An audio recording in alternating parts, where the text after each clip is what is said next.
Greetings, it's Dr. Annette, publishing pusher, the all-in-body place of encouragement, cultural empowerment. Weekly, she'll engage conversations with entrepreneurs and creators. And these insightful interviews are designed to help us build our businesses, respective brands, ourselves, and to hopefully propel us to that next level of greatness. Big boss. So with no time to waste time, it's officially go time. Well, hi, everyone. Dr. Annette, publishing pusher. It is another beautiful day in my neighborhood, sunny South Carolina, USA. I welcome you into my world of publishing. I always have the great opportunity every week to bring in other entrepreneurs, business professionals. I like to also call them kingdompreneurs because they're doing much in the kingdom. And I love to talk to book authors. So we're going to encompass all of that together in our time on this particular session. Let's put it that way. So I want to introduce everyone and welcome DC Lyons. How you doing, DC? Excellent, Dr. Annette. How are you doing? Doing wonderful. Good to have you on the podcast this week. Really appreciate you. Good to be here with your tribe. I love that. You use my word, tribe. One of my favorite words. Listen, as we come together each week, I really love to have the person that I'm speaking to speak for themselves. But today, DC, I want you to introduce yourself to everyone and just give us a little bit about your starting point. Not about the book yet, but just about your starting. Wonderful. Thank you so much for the invitation. Thank you so much for being here. My name is Darren DC Lyons. I'm a writer, coach, trainer, speaker, and my wife and I own our own company, Courier Inc. I have the opportunity to have several executive coaching clients, which I'm very excited about in different industries. But most importantly, with all those things, I am a double below knee amputee, stroke survivor with a heart condition and dialysis patient. And a lot about what I write about is my experience in those things, being kind of thrown into the medical industry, if you will, but from the wrong end of the medical industry, and my journey with that. I was a corporate executive, and now I'm dealing with those and recovering for those illnesses. That's pretty much the beginning of my story and where I start taking people through my journey. You know, all of us have gone through some things, and some people have gone through even many more things. I think it's inspiring, DC, that you are willing to talk about your experience to encourage and inspire and empower others along the way. Now, your book is called With Worn Out Tools. With Worn Out Tools. What does this title represent to you, and what do you want us to gain from that title? That is an excellent question. With Worn Out Tools, navigating the rituals of midlife means to me that all of us go through these rituals, these things that happen, these trials in our life, and navigating those things are very, very important. You know, the title of the book comes from the poem "If" by Rudyard Kipling, and that particular part of the book or the poem says, "If you can bear to hear the truth you've spoken, twisted by knaves to make a trap for fools, or watch the things you gave your life to broken, and stoop and build them up with worn out tools." I think, Dr. West, everybody gets a bag of tools. Sometimes it's charm and good looks and personality. Sometimes it's money or strength. But after time, those tools begin to fade. But you need those tools when you are faced with life challenges to determine how you get through the third act of life. That's what the Worn Out Tools, Navigating the Rituals of Midlife, really means to me. So I like the title, and it really makes us really consider, because I always talk about what's in your toolbox. Right. And you're talking about, look, I got some tools in here. They kind of old, but they're gonna work and get done what needs to be done.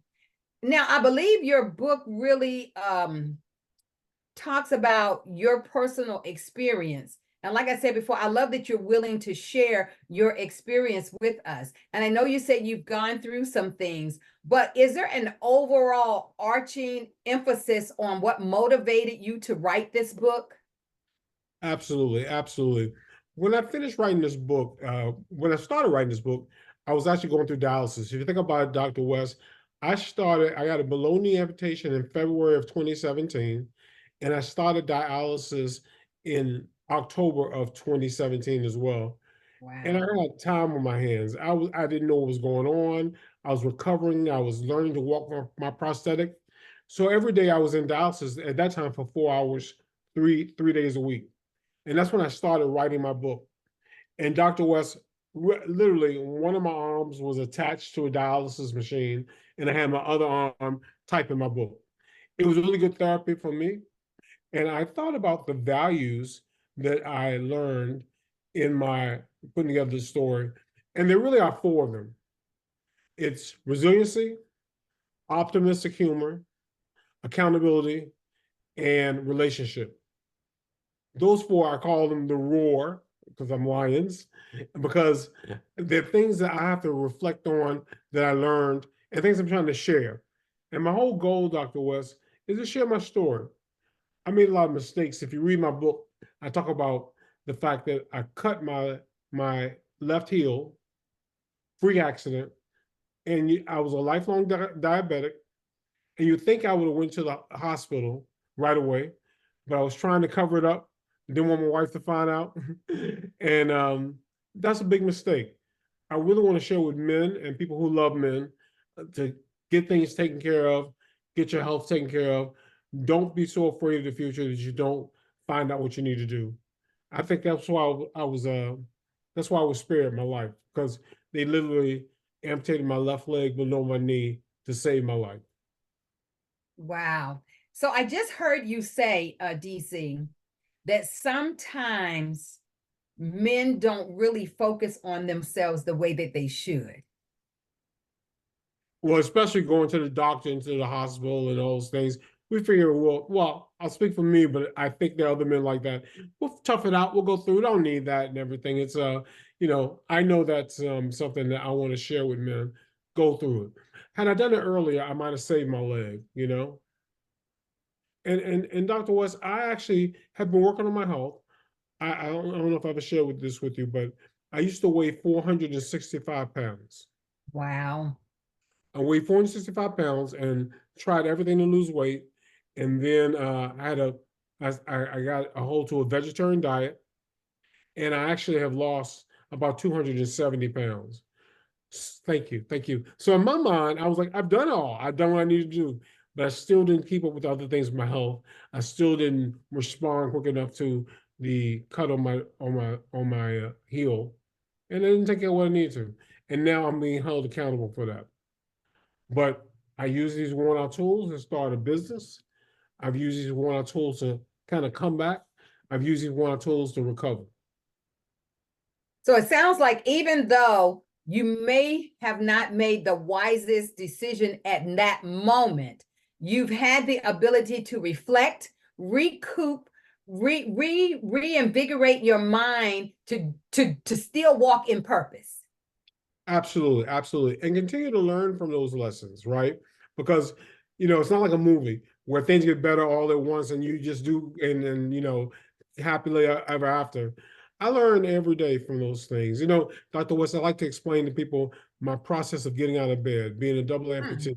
Think about getting out of bed, turning, standing up, putting on my prosthetic legs, and turning and getting into my wheelchair. It's quite a trick with no ankles, right? And I'm reminded every day that this is a process, taking one step at a time, that things are going to be difficult.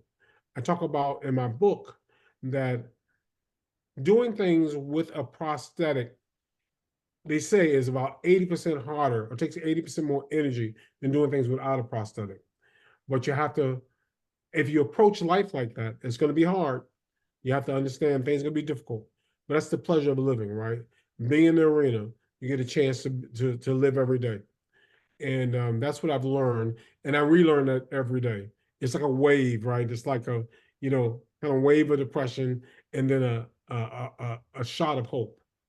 And that's what Mm. I learned. And I know that lesson is not just for amputees, right? That lesson is for divorcees or people who are starting over because of a job change, or people who are, reevaluating their life. And I hope I can share that lesson with everyone. Yeah, it sounds like life happens. Uh, Yeah, we all go through something at some point, but how do we allow ourselves to bounce back from it? right, right. I like to say I'm not going quietly into that good night, right? I'm going to find a way through this third act, and that's what I like to do. I always say, Dr. West, Hollywood is full of stories about coming of age, and they're celebrated. But midlife has its stories too, not quite as celebrated. And my book with the one-on tools, that is my story of how I fought back, and it's how I continue to fight back. Yeah, you talk about in your book, you mentioned how disruption, disruption in your life. Your mind is focused on one thing. You already know what the future holds for you. And then there's this disruption. How hard was it for you to bounce back? Because we don't want people to think that you look really, really great today and you're in this thing, that you were always in this thing the way you are today after everything that has happened. Yes, Dr. West. That's a question I'm asked a lot because I have a natural positive attitude. My favorite book is The Power of Positive Thinking, All and I've right. always done that. However, I gotta tell you, there were some low moments, and just even like I said this morning, get out of bed, a low moment. It takes energy. Um, there's a story in my book about the first time they dropped me off in a skilled nurse facility to start my rehab. Now, you and I know that a skilled nurse facility is a fancy word for nursing home. They dropped me off on a Saturday evening. They had to use a lift to get me in my bed. And because it was Saturday, there was little staff around, there was no food, and I was in this cinder block room smelling a nursing home all alone. And it was my lowest moment. I looked across the room, and my prosthetic leg was across on the other side of the room.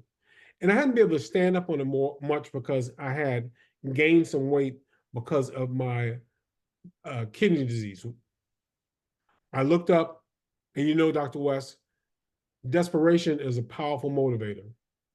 I got on my sliding board, got in my wheelchair, positioned my wheelchair between my bed and the wheelchair, and stood up on my prosthetic for the very first time.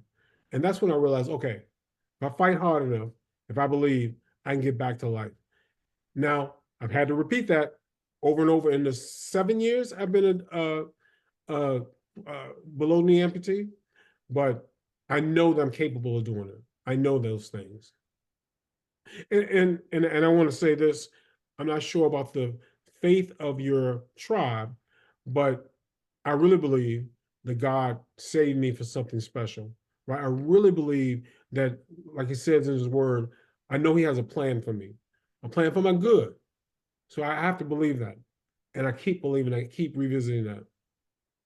Yeah, I'm always of the opinion that God has the word says a predestined plan. And many Right. times we're on a plan, but it may not be the predestined plan. And so sometimes we have to get off kilter to be able to get on the plan that God has for us. And not that there was anything wrong with the other plan. Right, absolutely. Absolutely. He says, before the world was framed, he thought of me before the world was framed. I have to remember that. I've learned that a superpower is remembering what God has done for you and acting out, not being afraid of what he will do or what may happen.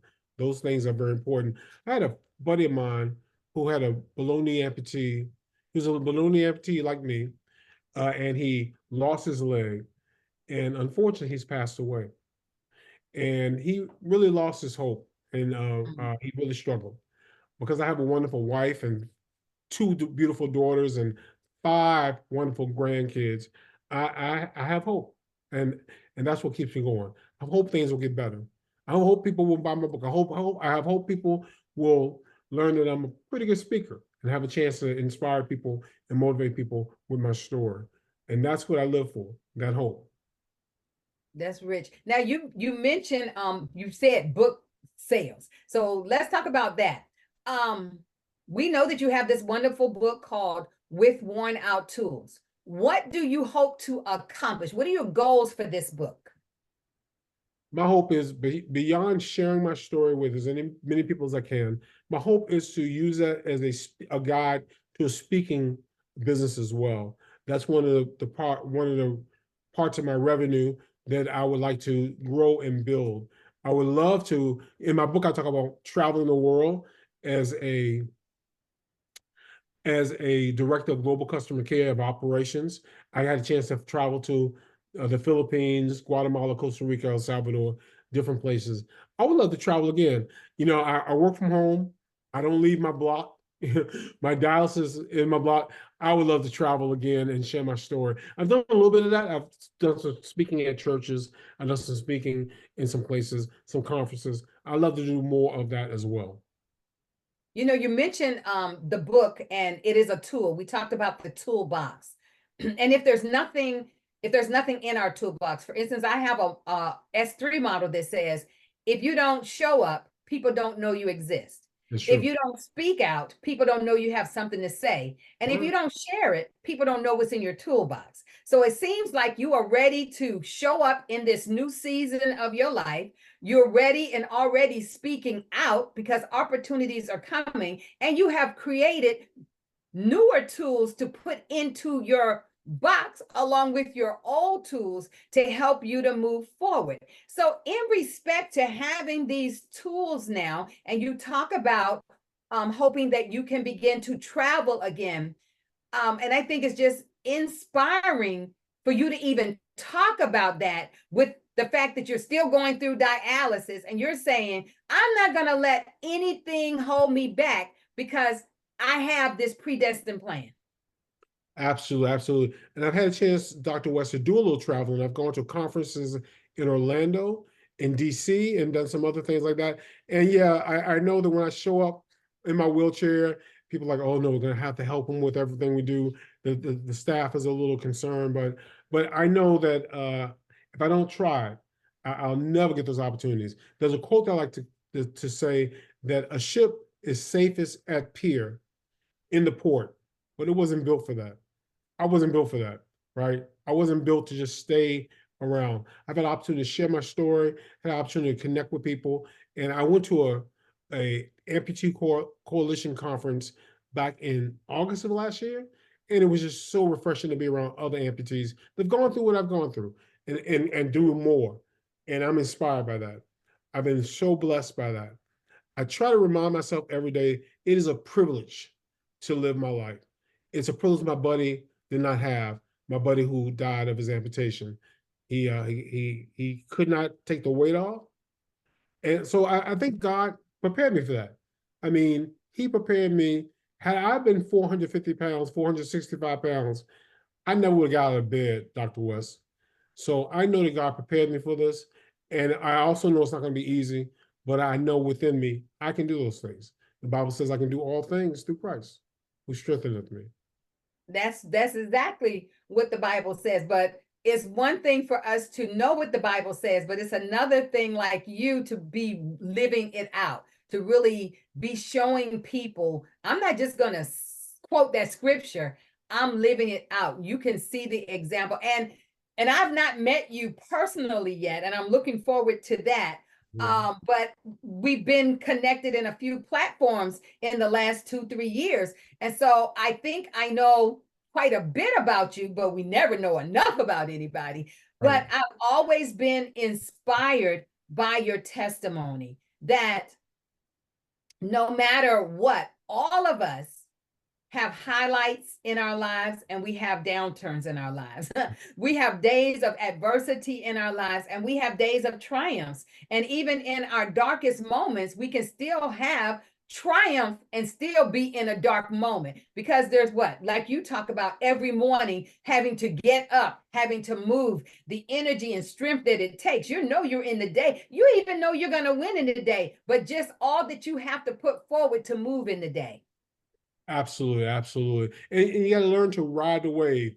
Tough day today, better day tomorrow. Ride the wave. And the wave for me is hope. I had Mm. to congregation talk about hope. I've learned some things about hope. Hope springs eternal. Hope is audacious, right?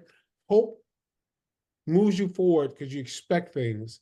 And if you keep hoping, tomorrow's gonna be better. Tomorrow's gonna be, this afternoon will be better. You know, I've really learned for that because God has a plan for you. If you really believe that, just hold on until it gets better. Y'all heard that, right? Hold on, don't give up. Well, listen, the Lord is with us if we have accepted him. So that's a great thing to know right there. And we are definitely a faith community, people, and faith in Jesus Christ. Because people have faith in a whole lot of things. So I want to clarify, isn't Jesus Christ. So I want to make that clear, people. That's who I am serving. Okay. And I think it's important for us to be willing to say who we are and what we believe in, because I believe the power is within us to do so much more sometimes than we ever think is possible. Do you have moments like that, DC, where you just and then it just hits you? I can do it. Right, right. And then you look back and say, wow, I can't believe I did that. Can't believe I had a chance to do that and overcome that. It actually happens to me all the time. And I want to be clear with your audience that I wish I had my legs back, right? I wish I had my feet back. I will never experience feeling sand between my toes again. However, I do believe nothing caught God by surprise. He wasn't surprised that I ate myself into oblivion, right? Or that I did not do the things I need to do. So, but he kept me here. There must be a plan for me. There must be a plan for me. And I'm nothing special.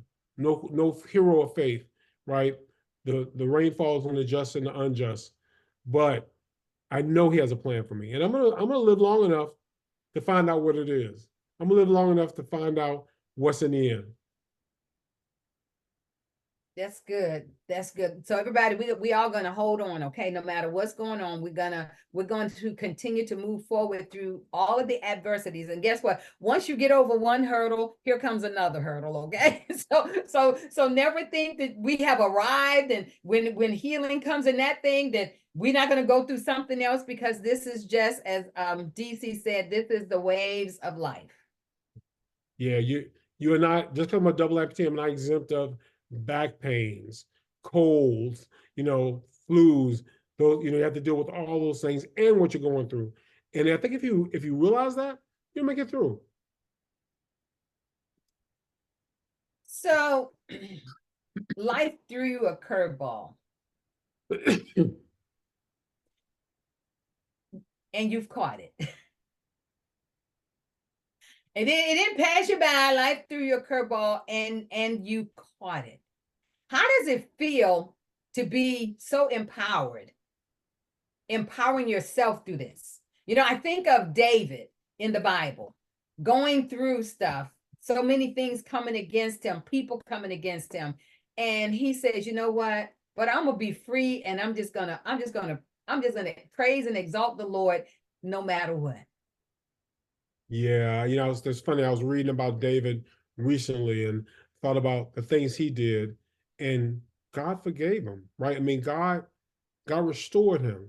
And I said to myself, if God restored David, I mean, the mistakes I made are bad, right? I mean, I paid a price for them, but he surely will restore me. I got to believe that. Hello. And, you say these scriptures, but do you mean them? At some point during my recovery, I asked myself, you've been going to church, you've been doing all this stuff. Now, what do you really believe? What do you really, really believe? And you have to ask yourself, all these songs you sing, all these messages you heard, was there something in there for you? So you have to get a soundtrack in your mind of those things over and over. I can do all things through Christ who strengthens me. No weapon formed against me shall prosper. Right? I'm fearfully and wonderfully made. Do you believe those things?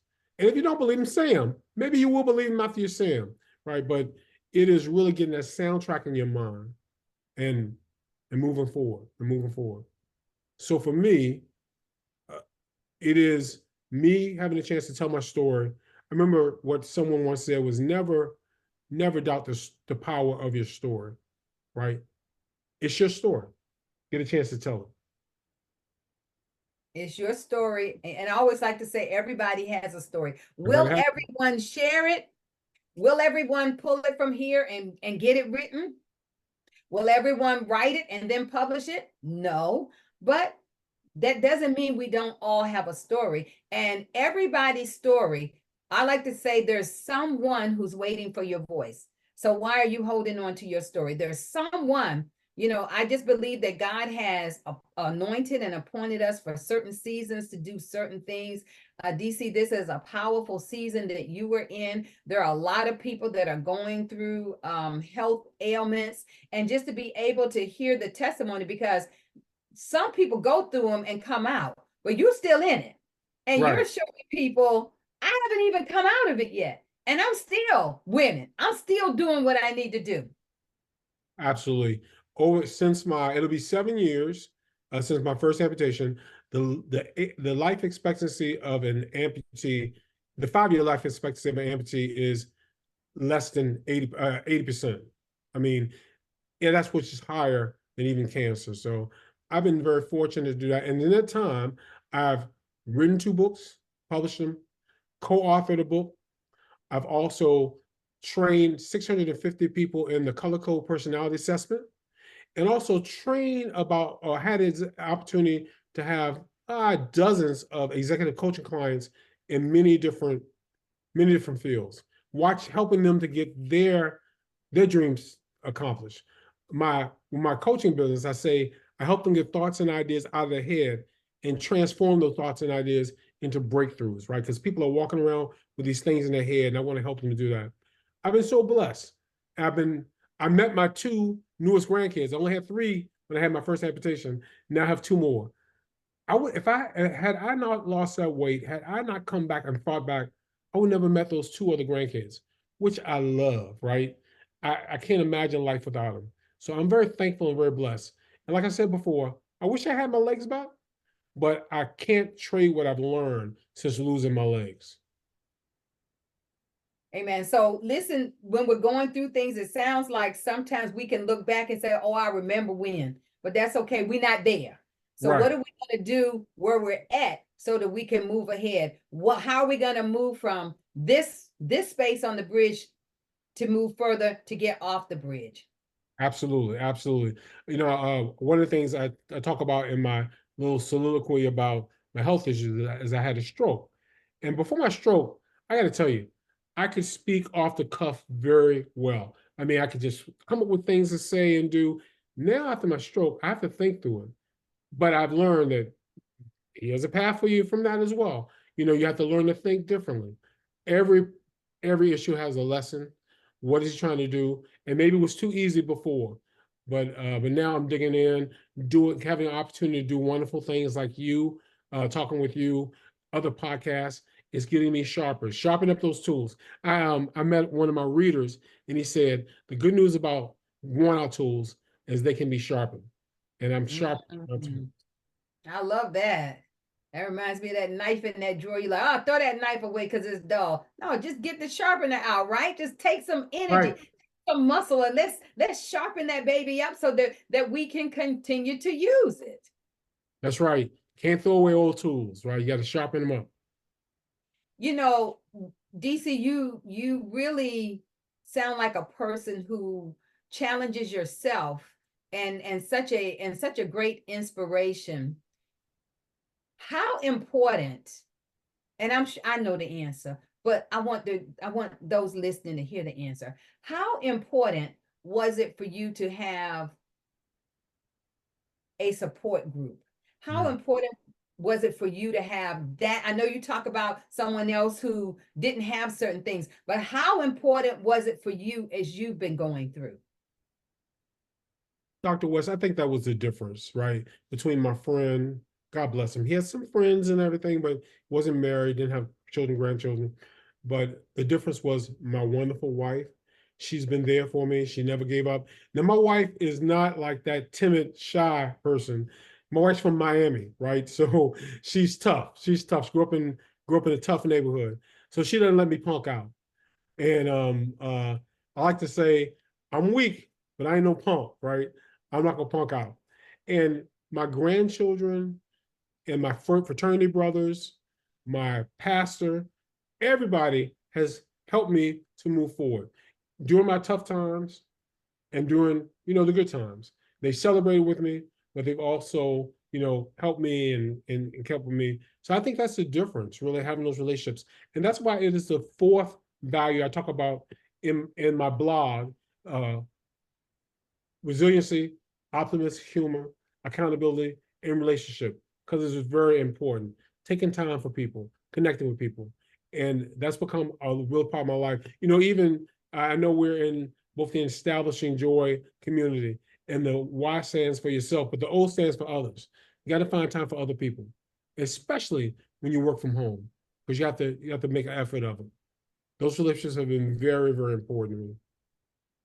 I have to agree with you because I work from home, and I've worked from home for many, many, many years. And before the pandemic, it was okay because I had people that I was connecting to, and I could get out, have business meetings, meet people for lunch, engaging in things. And then COVID hit, and then it was like you're in a total bubble, Right. away from other people. And then as society is opening back up, and it's not moving as fast as it was. And then I know I have to find ways to make myself to get up and engage, whereas it did, it just kind of fall in that way. So do you think it's taking even more effort now to get out and do things? Absolutely, it's taking a little bit more effort. Before COVID, I would get up and I'd walk over with my walker to the clubhouse, and I work from there. They had Wi-Fi and everything, and then the staff kind of adopted me, right? They said, "Oh, Darren's here. We're our new employee and everything." And then COVID hit, and they're like, "Yeah, you can't do that anymore because of COVID," and it's been a struggle since then. However, I've taken a lot more delight in my work, being a coach and digging into laying back the layers of the people that I work for, because it means more to them now because they have to connect virtually, right? I have clients in St. Lucia, I have clients in New York, I have clients in New Mexico, and I know another client on the West Coast, and I know that now a lot of them work from home because of changes in their job. So I know that I'm a big part of their connection to society. So that's given me a little bit of hope. That's given me a little bit of purpose. And my coaching's gotten better, I must say. I don't want to brag, but my coaching's gotten better because I dig in now, peeling back the layers of what people know, asking the right questions, and challenging myself because I believe the answer is within each of my clients. I just got the questions. God's given me the questions. So as you work with your clients, I would assume that you're focusing on things like helping them to really look and assess their careers, their life choices, Right. and really looking at I like to use the SWOT analysis for an example, looking at the internal and the external. What are your strengths and weaknesses? What are the opportunities and threats that lie outside? And really helping them to really do a personal analysis for themselves so that they can make better choices in moving forward. Is that about in the direction? Yeah, absolutely. Asking questions, making them reflect on people, putting together a plan, and then hold them highly accountable to the plan. It was funny, Mr. SWOT analysis. I just did a SWOT analysis exercise with a group of leaders in the food industry, and it was wonderful because they're moving so fast. They took a little time to really consider, what they're doing well, internal and external threats, those things as well. I have found my coaching has taught me one thing, that people have a lot of great ideas in their head, but lining those ideas out, writing them down, moving them forward, people struggle with it because they're going through life. I like to tell people that this 45, 50 minutes might be the only time you have to think about yourself. Cut off your phone, cut off your email, and let's dig into what you want to do. And let's discover what they have, what's been waiting for them. Because I don't have any of the answers. All I got is questions, Dr. West. All I got is questions. It kind of sounds like me talking to writers. that want to become book publishers. And I'm asking the question twice today already to some people. And they're telling me about their book. And I was like, well, what's the title of your book? Well, I don't know yet. Well, how can you be writing and you don't even know what the title is? Well, who's your target audience? Well, I don't know yet. I'm trying to get the book written. It's like, wait a minute, you're trying to put the cart before the horse. Like, we got to go back and we got to do these foundational things before you can move on with other things. Or guess what? Things are going to be misaligned. Yeah, asking those questions, right? Who's this book for? What do people learn? I mean, all the questions people ask you about your book, you should think about before your book, right? With your ideas, and then line out an outline and go from there. Yeah, like you said before, everybody has a story, but everybody doesn't have a book. A book is more perspiration than inspiration. And I think people, I've met so many people say they want to write a book and say, okay, well, let's work on that. But they say, yeah, so it's very difficult to get that story out of people, but some people do. And I remember writing my book, and remember, like I said before, with one arm with needles in it for dialysis, the other arm typing. It wasn't pretty, it wasn't convenient, but I felt like I was on a mission. I felt like I was on a journey. And I hope to take people on that journey with my book, with Worn Out Tools, Navigating the Rituals of Midlife. Yeah, I can see you being worn out, worn out as you're working this process. And I think we have to really look at where we are, what we're going through, and say, whatever I have, that's what I'm going to use. Yeah, it's enough. I mean, really believing what you have is enough. And that's something that I've had to remind myself, and hopefully get a chance to remind people in my coaching as well. Yeah, this has been great. Listen, I want you, before we get ready to leave this place, first of all, I want you to tell everyone how they can reach you and how they can get access to your book and any other resources, your coaching or whatever first. Absolutely. With Worn Out Tools and Navigating the Rituals of Midlife is available on Amazon.com and on Barnes & Noble, anywhere books are sold, under the name of DC Lyons. You can also get if you want an autographed copy, you can get a copy from my website, www.Korrior.com. I'll repeat that, www.Korrior.com. You can email me at dclyons@Korrior, Korrior.com. I know I have this Southern accent, so Korrior.com. We'd love to have the opportunity to speak with your team, to do some training with your group, to a keynote speech. And I also created a mastermind group for my book with those 4 core values of resiliency, optimistic humor, accountability, and relationship. And I take people through kind of my story, but I get them to tell their story as well. I've done this with groups of people, other amputees, and other groups of people, and it's really a great experience for people to know each other and know themselves. Thank you, DC. And also, you have so much powerful thought that you have shared with us today. I want you to leave an empowering thought with everyone. Thank you for that. And I've really enjoyed this experience. I appreciate you being such a kind, good host for me. I like to say all these things I learned, but when I took some of the effort is to have faith. The Bible says that if you have faith of a mustard seed, you can move mountains. Now, had God said I had to have the faith of an avocado seed, I'd have been out of luck, right? You gotta have a little faith. Have a little faith. The next thing. And don't get too concerned about building a wall. Build a brick. The next thing, a little faith. And that's what I like to leave people with. Have a little faith. And faith is the substance of things hoped for, the evidence of things not seen. So we have to remember that. We have to believe it. It may not be in fruition at the moment, but in the spiritual realm, it's already worked out for us. True. That's true. It costs nothing to believe, right? It costs nothing to believe. A lot of people don't want to throw their heart over the bar. That's something that Dr. Peel said when he wrote the power of positive thinking. You have to kind of pour your whole heart over the bar. And I've really tried to do that and really try to practice that and remind myself of that. Thank you, DC. So I want to remind everyone, DC's book is With Worn Out Tools.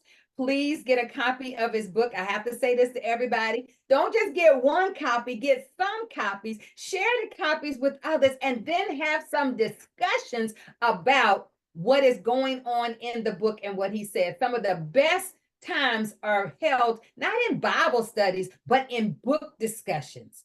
Even discussing the Bible, instead of one person saying, I'm going to teach you this, let us all get the resource and let us all dig in, and then we get together and we share it. Darren, DC Lyons, thank you so much for coming on Dr. Annette Publishing Pusher. You are definitely a treasure in the kingdom, and you have such great insight that you shared with us today that really just made me want to just do a little bit more. Everybody listening, be willing to do a little bit more. Whatever your tools are, be willing to use them. And if you feel that they're worn, hey, get you something and get to working on them to get them sharpened again. Right. Thank you so much, Dr. West. I really appreciate the time. Thank you so much, DC. We'll catch you next time. Everybody, let me leave this final thought with you, as I most often do. I want to remind us that we are blessed to be a blessing.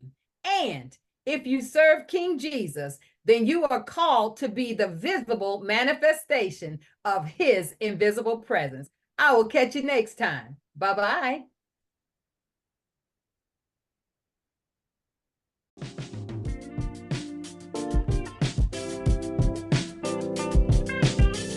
Thank you, everyone, for listening to Dr. Annette's Chat Podcast, brought to you by Annette Publishing. Be sure to stay tuned in for future conversations and engagements. Check out the website, jotnatepublishing.org, and subscribe to this show on your preferred podcast app. Shout out to 95 for the production. Be blessed and be a blessing. Peace.